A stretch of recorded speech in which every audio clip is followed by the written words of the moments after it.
Hello, my name's Tosh, and today I'm going to show you how to use BandLab. So, BandLab is a free to use, open source, digital audio workstation. And basically what that means is it allows you to record music into it and manipulate it and add other instruments and such. Now, you can use it on mobile, tablet and desktop.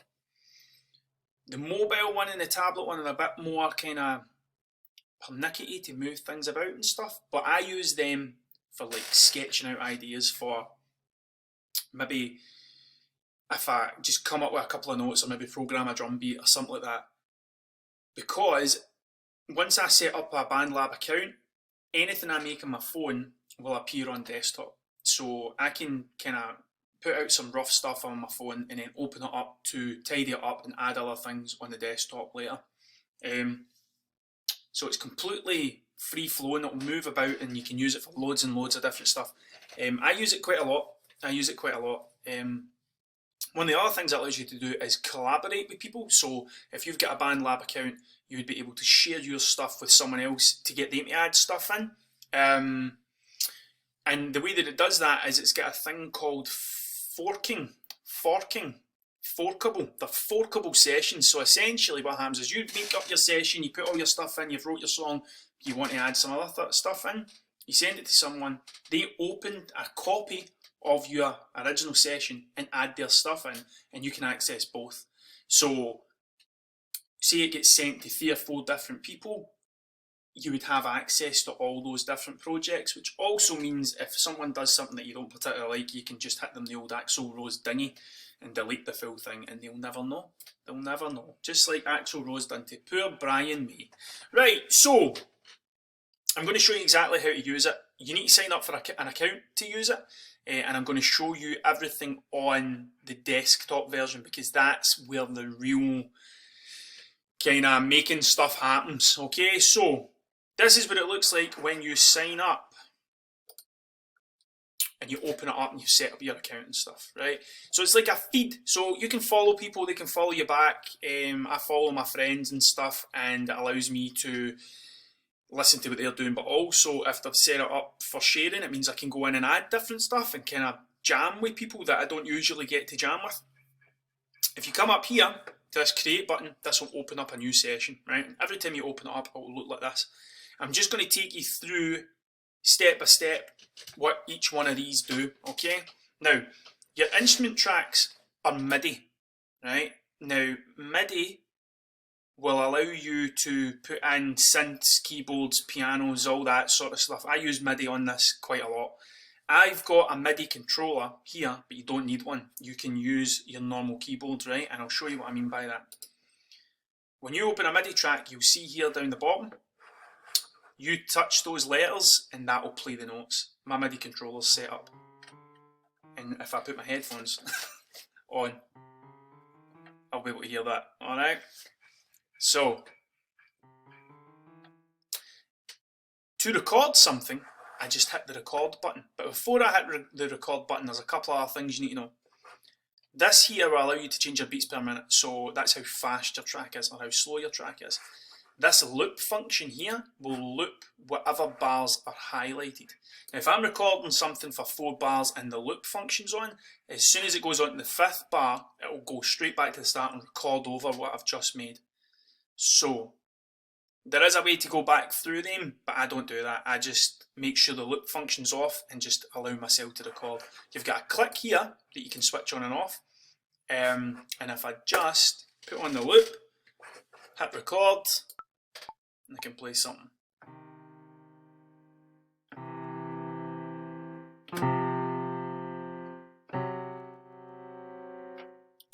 Now, as you can see, that's the MIDI now drawn in, or programmed in. Down here at the very bottom, if I hit this MIDI editor, it will allow you to see what's here. Now, that 3rd note I played wasn't in time, because I'm not good enough. But if I just drag that like this, it will snap to the bar and allow me to change the change where things are. So I can go in here and I can edit it further. I can move the notes about and stuff and make it sound different. The instrument part will allow me to choose which instrument I want it to be. So I can make a bass, and if I press play,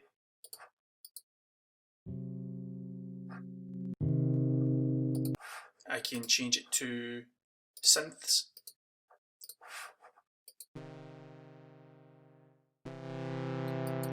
And that's how easy it is to change the instrument. We can also add effects. Now this goes for every single track that you open, whether it's a live instrument or a MIDI instrument. If I hit this effects button, you can go into your presets, or you can add them individually. So let's say, for example, I want to add a delay. When I hit play now, I can change this.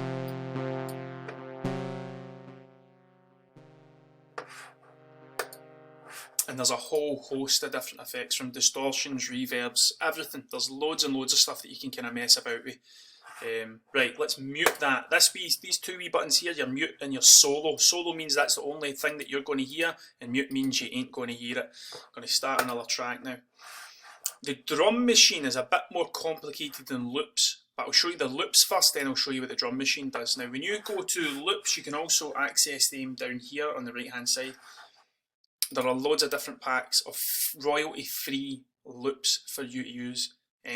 With all stuff like this, some of them are great, some of them aren't. But let's just take Songwriter's Toolkit and OK. And if I just hit this wee play, you can see what I mean. Some of them are a bit more, I would never use that. But you can also search for stuff. So say I'm looking for just drums. Let's take this drum loop.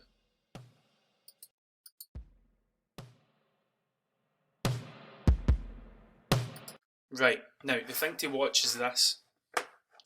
That 72 means that that drum beat is 72 beats per minute. If I just click and drag this in, it'll change my whole project to 72 beats per minute.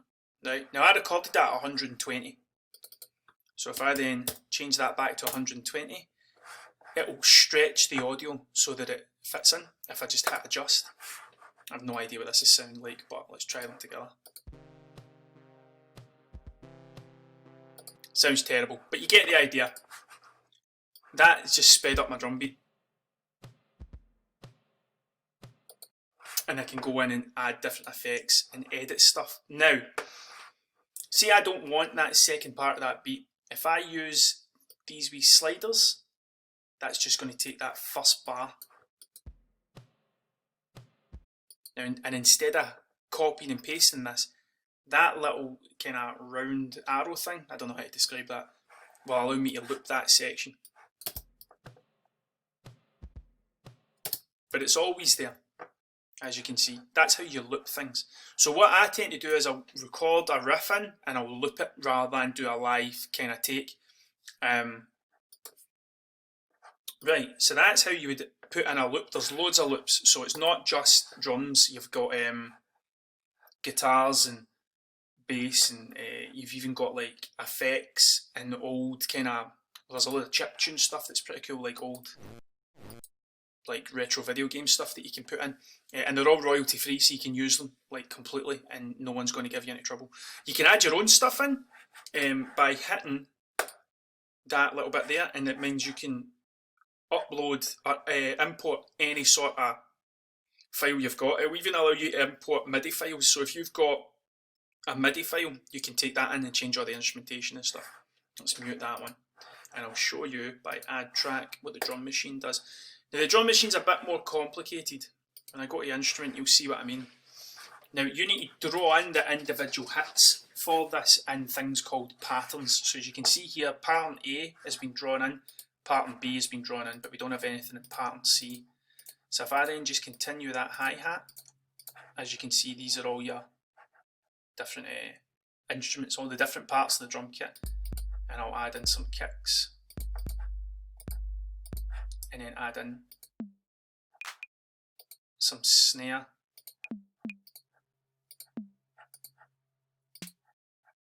not there though. Press play. I can change the whole sound of the kit here. So say I want something that's a bit more a fat 90s kit. Right. If I'd moved my playhead to the end of those two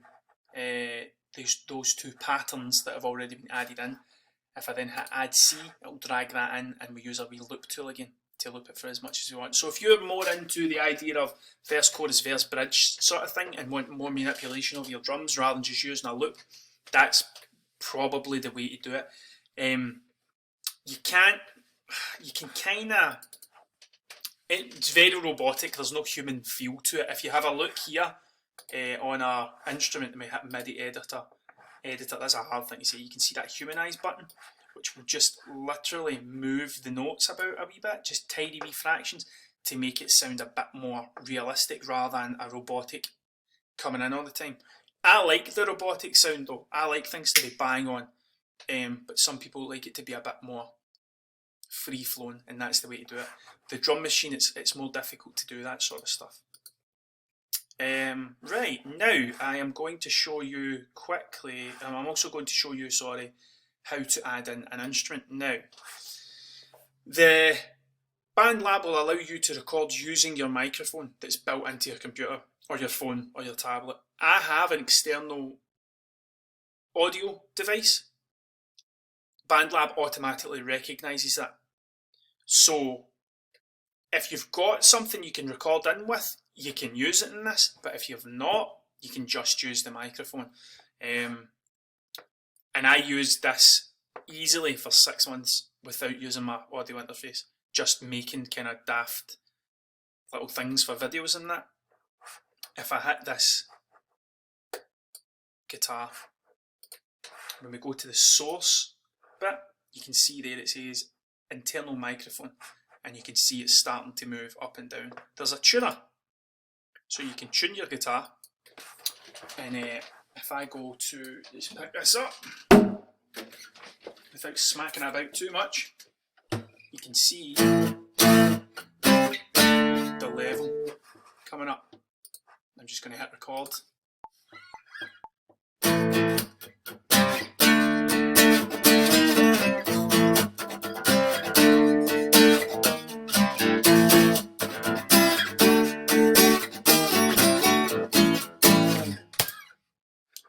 And did you notice how when I looped that, it started to record over the top of it? Now if I press play, it's not the best sounding guitar in the world. It's not the best sounding guitar in the world, but like it's good enough to start putting stuff down. When I add effects to this though, it starts to feel a bit better. Like I'm quite into making lo-fi kind of stuff, so let's use the cyclade. You can hear the difference.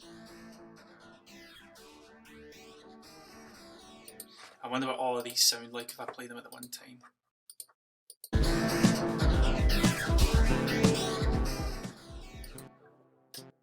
Don't write songs like that. Don't do it. Don't do it to yourself. And that's it. That is all you really need to know about BandLab to make it to start working. They've added a new feature in recently up here, starting a session. So if you've got people that you want to write with, you can start a session with them live. So the 2 years involved in the same thing and working on the same stuff.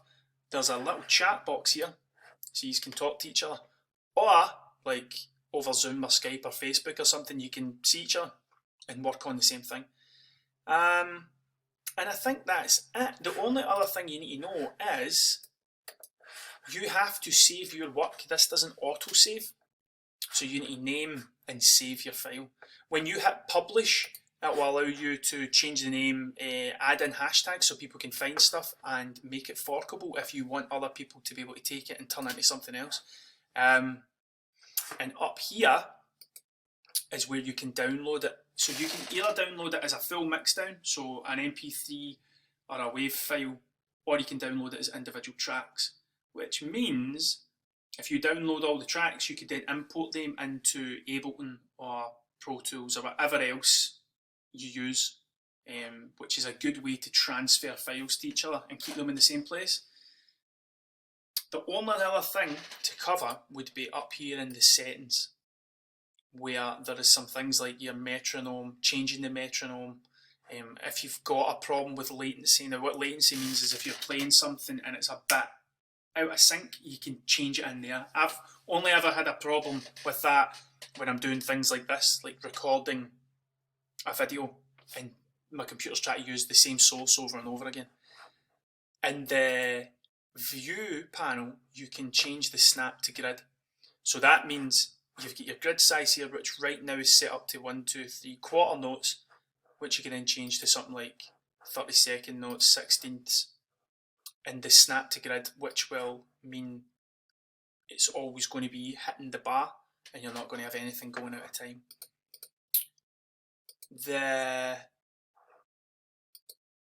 That is pretty much it. I think you've got your pan in here, so you can pan things left and right, and this little button here will allow you to automate things. So say for example on this guitar I have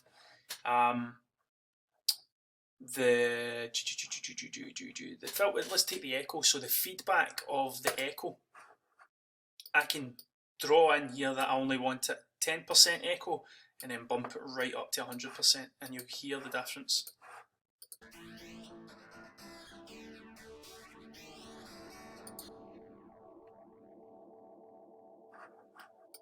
And that echo will keep going. Automation is a cool thing to have a go with, but that's more kind of complicated. But apart from that, that is pretty much it. That's a rundown of how to use BandLab. The only other thing would maybe using Slice, so you can kind of this wee slice icon wherever your playhead is. That will allow you to slice that clip as long as it's highlighted. If you want to break things up in that, and that's it. That's a rundown of BandLab. So it's a really good thing. Take these off again so I can hear myself. It's a really good thing to use. 100% free, which is shocking because like to be able to do all this sort of stuff for nothing and not having to pay a subscription or something is. I mean, there's not even adverts. Like, it's not like there's a horrible kind of you're halfway through a thing and an advert pops up. Like, it's completely free to use and collaborate with people. One of the things that I've been doing with it is I've been remixing tracks. So I've been remixing Beastie Boys songs and stuff. And I've got friends that I haven't jammed with for a long time who've been like recording wee kind of bits and bobs and send them over to me, and I'll add things to them. And it's a good way to just make things and make things happen. So if there's any questions, just let us know. Drop us a wee line and I can help you out with anything. But there's rakes of tutorials on YouTube about how to use it. And that's it. Just go start writing some tunes. Don't worry about the overall sound quality. Don't worry about that sort of stuff, because it's better to have something than not have it. Just use it to demo things, and then later you can up your recording game and stuff. But one of the best things I ever done personally was buy an M-Box. And that was like an old man now, so I'd have been 20 when I got that, so 14 years ago. Oh, I'm proper old.